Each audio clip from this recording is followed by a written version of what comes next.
दो लोग हैं, एक ही कॉलेज में गए हैं, मान लो एक इंजीनियरिंग कॉलेज में गए, टॉप कॉलेज नहीं है, ये मैं एग्जांपल इसलिए ले रहा हूं क्योंकि बहुत इंजीनियरिंग कॉलेजेस हैं, भरे पड़े हैं इंडिया में।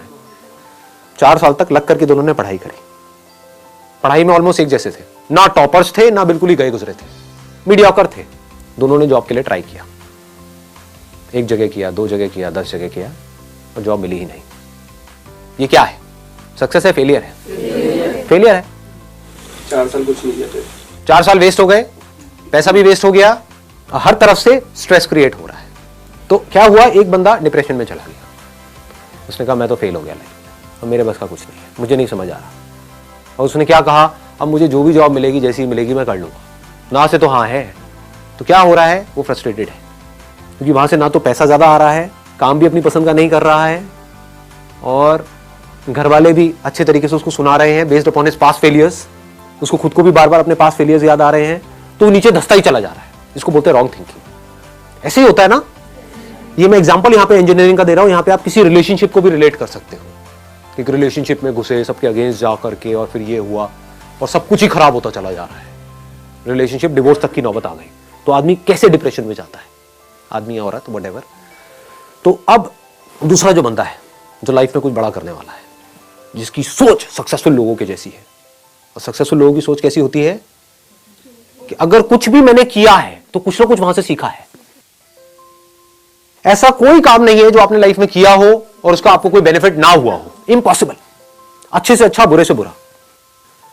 होता क्या है, हम पहले ही अपने माइंड में सोच करके बैठे होते हैं कि मैं ये काम इसलिए कर रहा हूं जिससे कि ये होगा, वो हो गया तो मैं खुश हूं, नहीं हुआ तो मैं दुखी हूं।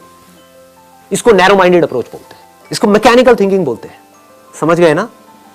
अब मैं ये नहीं कह रहा कि गोल सेटिंग नहीं करनी है, गोल सेट करो, बट अगर वो गोल अचीव ना हो तो अपने दिमाग को खुला रखो। That is called open minded thinking.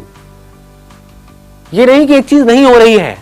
For example, आप यहां पर कोई कील ठोकने की कोशिश कर रहे हो और वो कील नहीं ठुक रही है, तो ये नहीं कि वहां पे लगे रहो, नहीं मैं तो ठोक के रहूंगा, मैं तो ठोक के रहूंगा, मैं तो ठोक के रहूंगा। अबे समझो, शायद आप कोई गलती कर रहे हो, शायद वो कील आप अगर हल्का सा साइड में करो तो वहां पर लोहा नहीं है, जैसे दीवार के अंदर होता है ना, एक बीम होता है, तो वहां पर लोहा है, तो कील वहां पे अंदर जा नहीं रही है। तो क्रिएटिव थिंकिंग किसे कहेंगे, थोड़ा साइड करके देखता हूं ना, समझ गए, वहां पर कोई बीम नहीं है, ठोका कील अंदर। तो क्रिएटिव थिंकिंग समझो क्या होता है। अगर मैं उस बंदे की जगह होऊंगा, मैं कैसे सोचूंगा, मैं अगर अपने आप को उस जगह पे रखूं तो हाँ मजा आ गया यार, मतलब 4 साल यहां पर मैंने लगाए और मुझे जॉब नहीं मिली, तो मजा आ गया, इससे बढ़िया क्या हो सकता है। इसका मतलब जॉब का तो ऑप्शन ही मेरे लिए बंद हो गया। मतलब समझ रहे हो कितनी बड़ी चीज है। It's not a small thing कि मैं अब चाहूं भी तो मैं नौकरी नहीं कर सकता, क्योंकि मुझे ढंग की नौकरी मिलेगी ही नहीं, और जो नौकरी मिलेगी वो करने लायक ही नहीं है। तो चलो कुछ सोचता हूं, देखता हूं मैंने क्या सीखा है। 4 साल तक हॉस्टल में मैं रहा हूं, इंजीनियरिंग कॉलेज में पढ़ा हूं।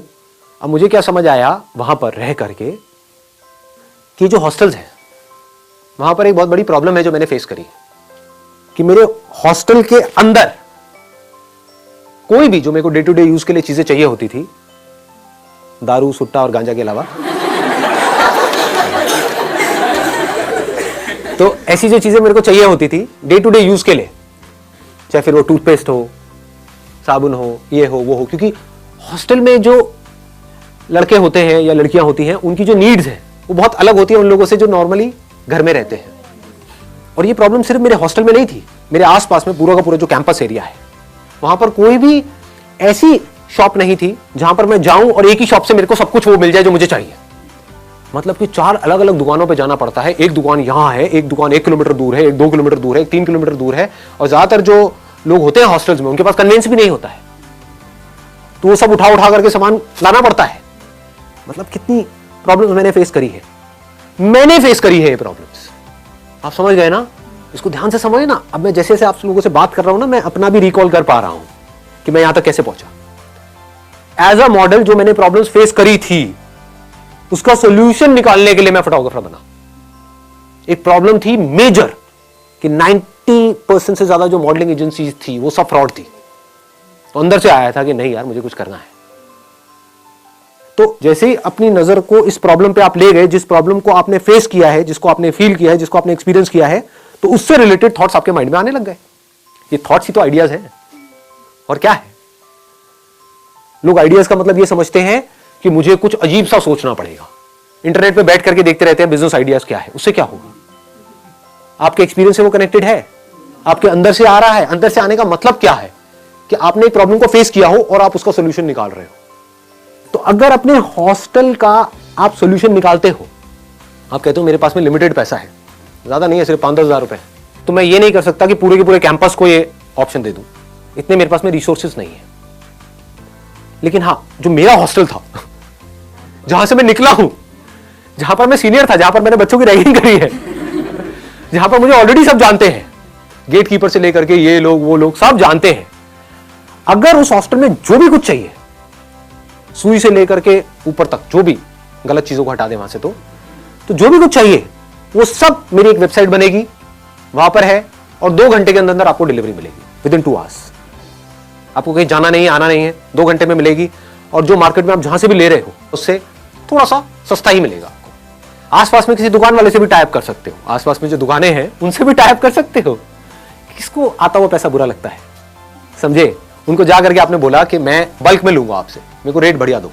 आपने पहले ही सारे रेट पता कर लिए, होलसेल मार्केट में जाके ये रेट होते हैं। अब जाकर के आसपास के दुकानदारों से आप बात कर रहे हो और उनको भी थोड़ा सा मार्जिन दे रहे हो, तो आपको दूर जाने की भी जरूरत नहीं है।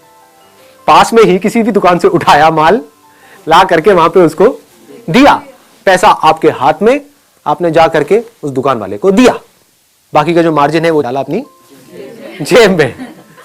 तो खाली बैठने से तो कुछ भी है। ये मत सोचो यहां पर आप जाकर के फंस जाओगे, फिर क्या होगा? आप इसी लेवल पे अटक जाओगे। जैसे होता है ना, किसी ने किराने की दुकान खोल दी, वो वहीं पे अटका हुआ है और सुबह से रात तक बस यही कर रहा है, आगे बढ़ ही नहीं रहा है लाइफ में। ऐसा नहीं सोचना है। अब मैं आपको बता रहा हूं सक्सेसफुल लोगों की सोच, कि वो कैसे सोचते हैं। ये नहीं कि मेरे पास में 20-25 हज़ार रुपए तो आ गया, बहुत है ना। What do we mean by that? That means you are becoming stagnant. यहां पे कमाई की बात नहीं है, यहां पे कुछ क्रिएट करते रहने की बात है। मुझे किक इसमें नहीं मिलती है कि मैं ये करता हूं, ये आइडियाज इंप्लीमेंट करता हूं। डेली पता नहीं कितने नए नए आइडियाज इंप्लीमेंट होते हैं हमारे बिजनेस में, यहाँ पे वहां पे। तो मुझे किक इसमें नहीं मिलती है कि ये करके ये होने वाला है, ये पैसा आया इस आइडिया की वजह से, ये पैसा गया, ये डूब गया, ये आ गया। ऐसे हर तरह के सही सही डिसीजन भी होते हैं, गलत भी होते हैं। मुझे इसमें किक नहीं मिलती है। मुझे किक इसमें मिलती है कि मैं कुछ कर रहा हूं, आई एम डूइंग समथिंग। मैं मरा हुआ नहीं हूं, मैं जिंदा लाश नहीं हूं। मैं सिर्फ बैठ करके यहाँ पे नोट नहीं गिन रहा हूं, बैठ करके खा पी नहीं रहा हूं। समझ गए ना? I am constantly learning something, I am constantly doing something. कुछ ना कुछ मैं ग्रो करता चला जा रहा हूं, तो उसमें मजा आता है। ये मेंटालिटी होती है सक्सेसफुल लोगों की। तो आपने ये किया, एक हॉस्टल से फिर आप दूसरे हॉस्टल में आप गए, तीसरे में गए, चौथे में गए। मान लो यहां से आप आने वाले 1-1.5 साल में, 2 साल में आपने वो पूरा का पूरा कैंपस कैप्चर किया, और आप बड़े आराम से कैप्चर कर सकते हो। कौन करेगा अगर आप नहीं करोगे कैप्चर? तो लगाओ दिमाग। जो स्टूडेंट्स हॉस्टल्स में हैं उनकी प्रॉब्लम को आप ज्यादा अच्छे से समझोगे, या कोई ऐसा आदमी जिसकी एज है 50 साल और यहां तक पेट निकला हुआ है और एक दुकान पे बैठा हुआ है? हाँ जी बोलो, क्या चाहिए? सोचो। ऐसे कोई सोचता नहीं है। इतना आसान है, लेकिन लोग ऐसे सोचते नहीं है। अब यहां पे भी नेगेटिव सोचेंगे, नहीं ये कैसे होगा। अबे तू नहीं कर पाएगा तो कौन करेगा? एक बंदा जिसने एक प्रॉब्लम को फेस करा है, अगर वो उसका सोल्यूशन नहीं निकाल सकता तो कोई नहीं निकाल सकता। ऐसा अपने अंदर से आना चाहिए, अगर कोई निकाल सकता है इस प्रॉब्लम का सोल्यूशन तो सिर्फ मैं निकालूंगा इस प्रॉब्लम का सोल्यूशन। धीरे धीरे आप अपनी टीम बढ़ा सकते हो। धीरे धीरे आपने पूरे के पूरे कैंपस को कैप्चर किया। उसके बाद में आपने किसी फंड को अप्रोच किया।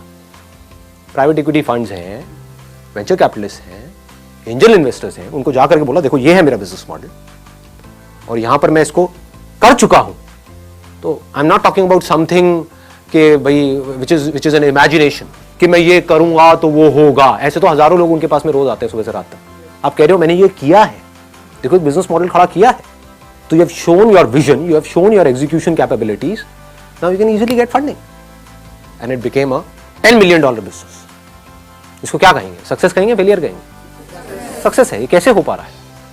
क्या फर्क है इस बंदे में और उस बंदे में जो कहीं पर 10,000 रुपए की वो नौकरी कर रहा है जो उसको करनी पसंद नहीं है? दोनों एक ही कॉलेज से निकले हैं, दोनों के एक जैसे नंबर आए हैं, दोनों को नौकरी नहीं मिली है। एक बंदा बन गया मिलेनियर और एक बंदा है जो कुछ भी नहीं कर पा रहा है। एक बंदा है जो बहुत खुश है अपनी लाइफ से, उसको मजा आ रहा है जिंदगी जीने में, और एक है जो दुखी है। थिंकिंग में फर्क पकड़ में आ रहा है ना? ऐसे ही जो सक्सेसफुल लोग होते हैं उनकी थिंकिंग बड़ी क्लियर होती है कि मुझे आप कोई भी प्रॉब्लम दे दो। जो अनसक्सेसफुल लोग हैं उनका क्या होता है, मुझे कोई प्रॉब्लम मत देना।